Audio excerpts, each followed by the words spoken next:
everyone, so this is True Sam from Study Life. So आज हम लोगों ने न्यू चैप्टर स्टार्ट किया है. इस चैप्टर का नाम है chapter number 15 are rights and duties.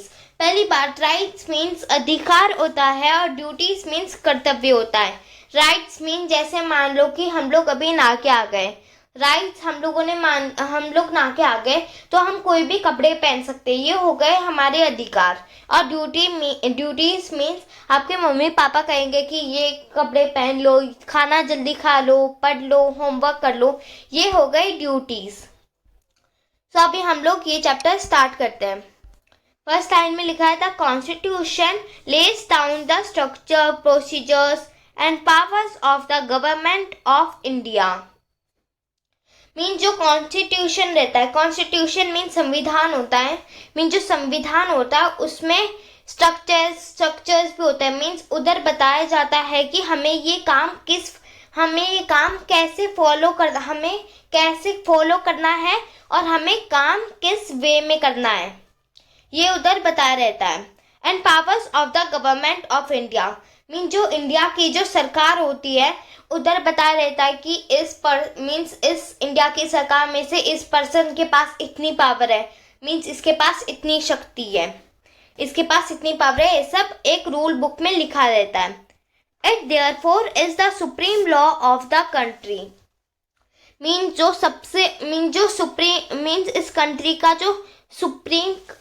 इस कंट्री का जो सबसे बड़ा जो कानून है वो है कॉन्स्टिट्यूशन मीन्स संविधान. फिर नेक्स्ट लाइन में लिखा है the constitution of India was drafted and passed by the constituent assembly on 26 November 1949. Mean जो इंडिया की जो संविधान है, मैंने आपको अभी जस्ट बताया था, एक बुक बनाई गई है. बुक में सभी रूल्स वगैरह लिखे रहते हैं. तो फिर वो बुक में सभी रूल्स कब लिखे गए थे, आप डेट मेंशन किया 26 नवंबर 1949 को सभी रूल्स उस बुक में लिखे गए थे और सारे रूल पास्ड भी हो गए थे. It came into effect on 26 January 1950. Means ये रूल्स तो लिख दिए थे, लेकिन जब ये फोर्स कब हुए, मीन्स इंडिया के लोग इन रूल्स को कब फॉलो करने लगे. इंडिया के लोग इस रूल्स को 26 जनवरी 1950 को फॉलो करने लगे. फिर फैंटास्टिक पढ़ते हैं. Independence day which marks the end of British rule in India is celebrated on 15 August every year.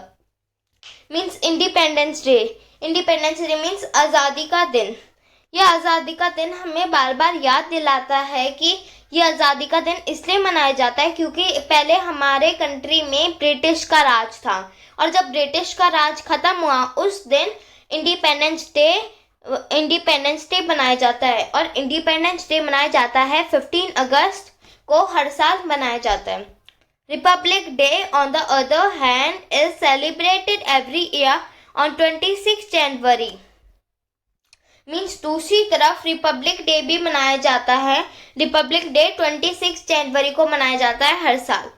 It was on this day in the year 1950 that the Union of India was declared to be a sovereign democratic republic.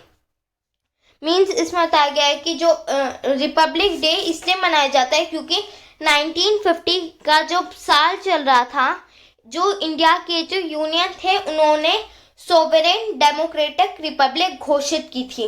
पहली बात, sovereign मतलब होता है कि हमारी country में जो government जो सरकार है वो जो भी डिसीजन लेना चाहे वो ले सकती है, ये होता है सोवरेन. और डेमोक्रेटिक मतलब होता है लोकतंत्र.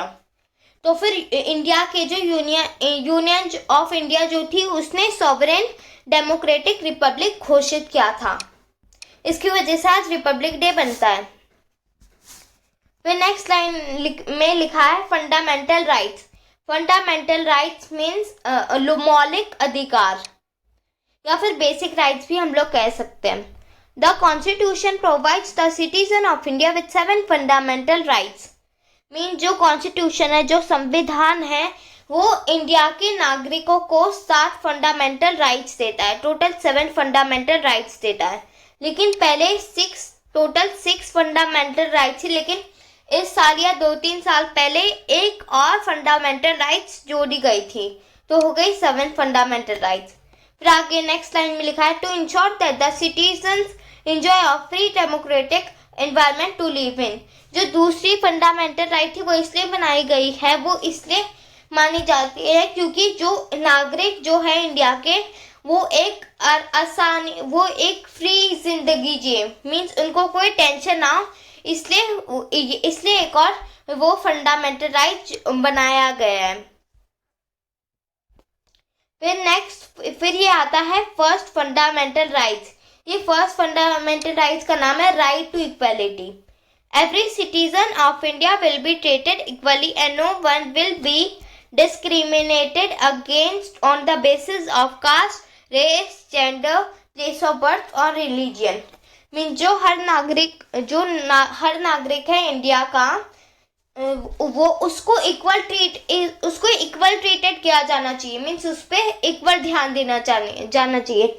जैसे हमारी क्लास में जो टीचर होती है वो सभी बच्चों पे इक्वल ध्यान करती है, मीन जो भी सभी बच्चों को क्वेश्चन होता है मैम उनका सभी को इक्वल कर मीन्स उन सभी बच्चों को आंसर देती है। ऐसा नहीं कि बड़ी कास्ट का है तो फिर इसको ज़्यादा मानेंगी, छोटी कास्ट का इसको कम, इसको बताएंगी नहीं, ऐसा नहीं होता।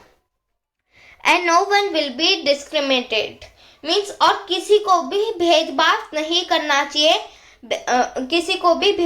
करना चाहिए, जाति के तौर पर, उसके जेंडर के तौर पर, क्या वो फीमेल है या मेल, उसका जन्म कहाँ हुआ है और वो कौन सी रिलीजियन से बिलोंग करता है, कौन से धर्म से, इस बेसिस पर उसको कोई भेदभाव नहीं करना चाहिए। Every citizen is entitled to equal opportunities में जो हर नागरिक है उसको इक्वल मौका मिलता है, मीन्स इक्वल अवसर मिलता है। मीन्स वो कोई भी जॉब में जा सकता है, क्या वो बड़ी जाति का हो, क्या वो जॉब में जाए तो उससे भी वही सवाल पूछे जाएंगे, और क्या वो छोटी जाति का हो उससे भी वही सवाल पूछे जाएंगे। ऐसा नहीं होता कि बड़ी जाति का है तो फिर उससे इजी सवाल पूछे जाएंगे, छोटी जाति का है तो उससे हार्ड सवाल पूछे जाएंगे, ऐसा नहीं होता। However, the Constitution has certain reservation for the weaker section of society like the scheduled caste and tribes in educational institutes, certain government examinations and jobs। हालांकि जो संविधान है उसके पास कुछ रिजर्वेशन मीन सेफ भी होता है, और हिंदी में आरक्षण का भी, रिजर्वेशन का मतलब आरक्षण भी होता है। मीन जो संविधान है उसके पास कुछ सेफ प्लेसेस है सोसाइटी के वीकर सेक्शन के लिए, मीन्स समाज के कमजोर वर्ग के लिए उनके पास कुछ सेफ प्लेसेस है। जैसे शेड्यूल्ड कास्ट और ट्राइब्स में उनकी जो पढ़ाई होती है वो गरीब होता है, इसलिए उनकी पढ़ाई फ्री में होती है, और जब वो जॉब्स के एग्जाम देते हैं तो फिर छोटी जाति के लोगों को 5% आरक्षण मिलता है। फिर अभी नेक्स्ट लाइन में लिखा है in order to maintain equality the system of giving title has been abolished. Means जो पहले के ज़माने लोग क्या करते थे, जो बड़ी जाति के लोग हैं वो उनको बड़ी जाति के लोग हैं वो उनकी बुक को टच कर देते थे, तो फिर वो कहते थे मैं ये अभी बुक में ये अभी नहीं पढ़ूंगा क्योंकि ये गंदी हो गई है, छोटी जाति के लोगों ने मेरी बुक को टच कर दिया है। इसलिए ये पहले माना जाता था, ये ऐसा पहले के लोग ऐसा करते थे, लेकिन अभी के टाइम में ये एबोलिश करा दिया गया। एबोलिश मीन्स खत्म करा दी गई है इस चीज को। Also untouchability has been abolished and it practice in any form is forbidden and punishable by law. और इधर ये भी चीज़ लिखी है कि पहले के ज़माने में कुछ ऐसा किया जाता था कि बड़ी जाति के लोग, ब्राह्मण, ये सब किया जाता था, और एक जो सबसे छोटी कास्ट होती थी उसका नाम दिया गया था अनटचेबिलिटी।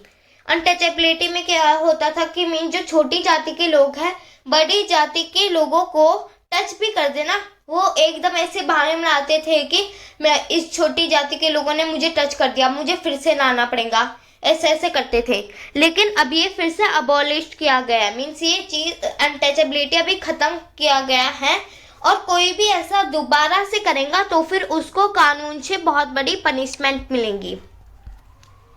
फिर अभी नेक्स्ट सेकंड है, पहले फर्स्ट था राइट टू इक्वालिटी, अभी ये सेकंड फंडामेंटल राइट है राइट टू फ्रीडम, मीन्स आज़ादी के ऊपर राइट्स अधिकार दिए गए हैं। The right to freedom incorporates within it the following, means अभी द फ्रीडम के ऊपर कुछ अधिकार दिए गए हैं इधर इन पॉइंट्स में। फर्स्ट पॉइंट में दिया गया है the right to think and express feeling, mean जो हमारे पास ये अधिकार है कि हम लोग कुछ भी चाहे कुछ भी सोच सकते हैं, और कुछ जो हम लोगों ने सोचा है वो दूसरों को बता भी सकते हैं, हमारे पास इस चीज़ का अधिकार है। फिर सेकंड में है the right to assemble peacefully without violence, means हमारे पास ये अधिकार है कि हम चाहे तो कहीं भी हम चाहे तो सभा बुला सकते हैं, और सभा जब चल रही हो सभा में हमें वायलेंस नहीं करना चाहिए। वायलेंस मीन्स लड़ाई झगड़ा होता है, हमें सभा में लड़ाई झगड़ा ये सब नहीं करना चाहिए। The right to form associations and unions, और हमारे पास ये भी अधिकार है कि हम लोग कहीं भी एक मंडली बुला सकते हैं या फिर एक ग्रुप बुला सकते हैं।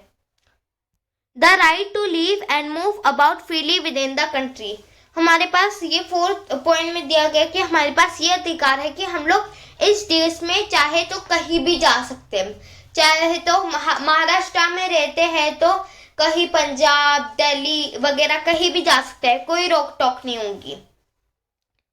फिर फिफ्थ पॉइंट में दिया गया है the right to practise any profession और to carry out any occupation और बिजनेस, हमारे पास ये भी लास्ट पॉइंट में बोला गया हमारे पास ये भी अधिकार है कि हम लोग कुछ भी बन सकते हैं, मीन्स हमारा दिल चाहे तो हम लोग टीचर बन सकते हैं, आईएएस ऑफिसर बन सकते हैं, या फिर सॉफ्टवेयर इंजीनियर बन सकते हैं, कुछ भी बन सकते हैं। रोक टोक नहीं है कि आपको यही बनना पड़ेगा, वो नहीं बन सकते, ये सब चीज़ हमारे ऊपर है। फिर अभी थर्ड फंडामेंटल राइट्स है culture and educational rights.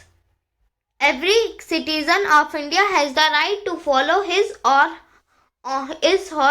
Her own culture, customs, traditions, script and language, means India का जो भी नागरिक है उसके पास ये अधिकार है कि जो उसके पास जो कल्चर है वो उसको वही कल्चर फॉलो करना पड़ेगा, उसको वही चीज़ फॉलो करनी पड़ेगी। कस्टम भी उसको वही फॉलो करना पड़ेगा। कस्टम मीन्स रीति रिवाज, और फिर ट्रेडिशंस भी उसको वही फॉलो करने पड़ेंगे जो बरसों से चलते आ रहे हैं, और फिर उसको स्क्रिप्ट भी वही फॉलो करनी पड़ेंगे। स्क्रिप्ट मीन्स लिपि होता है, और लैंग्वेज तो सबको पता ही है, लैंग्वेज मीन्स भाषा होती है, उसको भी वही भाषा करनी पड़ेगी जो पहले से चलती आ रही है।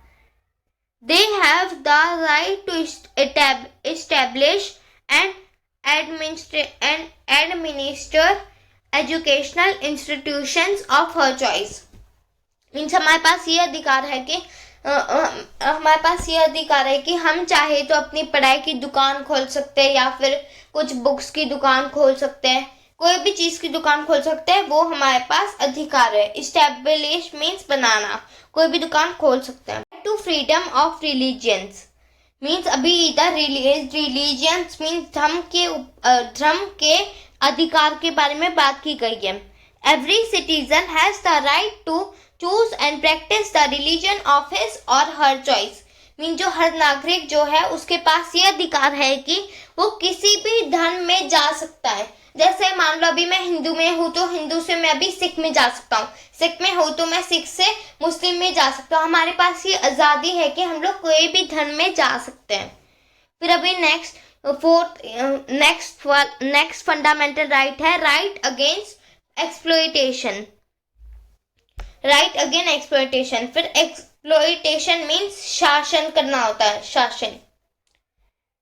अभी लाइन में दिया गया है this right protects citizens of the country against any kind of exploitation, forced labor, slavery, begging and human trafficking. Means ये जो अधिकार है ये हमारे देश के नागरिकों को इस चीज़ से बचाता है कि पहले के टाइम में क्या होता था, पहले के टाइम में लोग काम तो करवा लेते थे। जैसे मान लो कि मैं अभी काम करवा रहा हूँ कि मेरा ये घर बनवा दो, तो फिर उन्होंने 100 रुपए की मेहनत की, उनको 100 रुपए मिलने चाहिए, लेकिन मैं उनको सिर्फ 50 दे रहा हूँ। मीन्स उनको पूरे पैसे नहीं दे रहा हूँ। उसका मतलब होता है एक्सप्लॉयटेशन। मीन्स उनके ऊपर शासन कर रहा हूँ, उनको परेशान कर रहा हूँ, ये होता है एक्सप्लॉयटेशन मीन्स। और अभी इधर वर्ड दिया गया बेगिंग मीन्स अभी फोर्स लेबर मीन्स कोई भी घर बनाता हूँ उसके जो मजदूरी वो कह सकते हैं हम लोग फोर्स लेबर। स्लेवरी मीन्स गुलाम दास वो होता है। और बेगिंग मीन्स भीख मंगवाना। फिर अभी नेक्स्ट वर्ड दिया गया है ह्यूमन ट्रैफिकिंग मीन्स हमारे पहले ज़माने में जब राजा राजाओं का जब टाइम था, राजा राजाओं के जो दास वगैरह जो नौकर थे, राजा जो थे वो अपने दासों को मीन्स जो उनके जो नौकर थे गुलाम थे वो उनको बेच देते थे।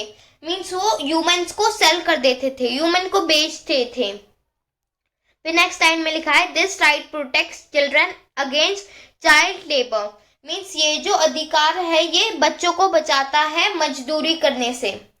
No child under the age of 14 can be employed. Means कोई भी बच्चा 14 की एज से कम का कोई भी बच्चा मजदूरी नहीं कर सकता है। फिर अभी नेक्स्ट में दिया गया है राइट टू कॉन्स्टिट्यूशनल रेमेडीज। फिर अभी हम लोग रेमेडीज के अधिकार के बारे में बात करेंगे। रेमेडीज मीन्स उपचार करना। Every citizen of the country is allowed to stand up in defence of their rights even against the Indian government. Mean जैसे मान लो कि हमारे जो मैं इस देश का जो नागरिक है उसको ये चीज़ अलाउ की गई है कि जैसे मैंने अभी फंडामेंटल राइट्स के बारे में बताया, और कोई भी इंसान मुझे लग रहा है कि कोई भी इंसान मेरे इस फंडामेंटल के राइट्स के बातों को दबाना चाह रहा है, या फिर चाहे वो इंडिया की गवर्नमेंट क्यों ना हो, इंडिया की सरकार क्यों ना हो, citizens can take their grievances right up to the level of the Supreme Court, the highest protector of law in India। Means अभी मैंने बताया था कि कोई भी मेरी फंडामेंटल राइट्स की बातों को दबाना चाह रहा है, क्या वो इंडिया की सरकार क्यों ना हो, तो फिर हम नागरिक उन पे कंप्लेंट कर सकते हैं। जो हम लोग उन पे सुप्रीम कोर्ट तक उनकी कंप्लेंट कर सकते हैं। इंडिया की सरकार है हम उस तक सुप्रीम कोर्ट तक कंप्लेंट कर सकते हैं। जो सबसे बड़ा कानून है, जो सबसे बड़ा इंडिया का जो कानून है वो सुप्रीम कोर्ट है। उसमें हम नागरिक चाहे तो इंडिया जो भी बात दबा रहा है उसकी हम लोग सुप्रीम कोर्ट तक उसकी कंप्लेंट कर सकते हैं। फिर अभी लास्ट फंडामेंटल राइट्स है राइट टू एजुकेशन। मीन्स इधर पढ़ाई के बारे एजुकेशन के बारे में अधिकार बताए जा रहे हैं। The right of children to free and compulsory education RTE came into force on 1 April 2010। जो बच्चों का जो अधिकार है, मीन जो गरीब बच्चे होते हैं वो फ्री में पढ़ाई कर सकते हैं, मीन्स फ्री में एजुकेशन पा सकते हैं। और ये जो राइट टू एजुकेशन ये जो लास्ट फंडामेंटल राइट था इसका शॉर्ट फॉर्म भी है जो है RTE। R means right, T means to और E मीन्स एजुकेशन। और ये जो फ्री में बच्चे पढ़ने वाली बात है ये कब फोर्स में आई, केम इनटू फोर्स ऑन 1 अप्रैल 2010। ये मीन्स सभी लोग इसको 1 अप्रैल 2010 में लागू किया गया। सो गाइस हम लोग इधर तक ही पार्ट 1 फिनिश करेंगे। नेक्स्ट पार्ट हम लोग 3rd पेज से फिनिश करेंगे। Thank you guys for seeing this video. Bye bye.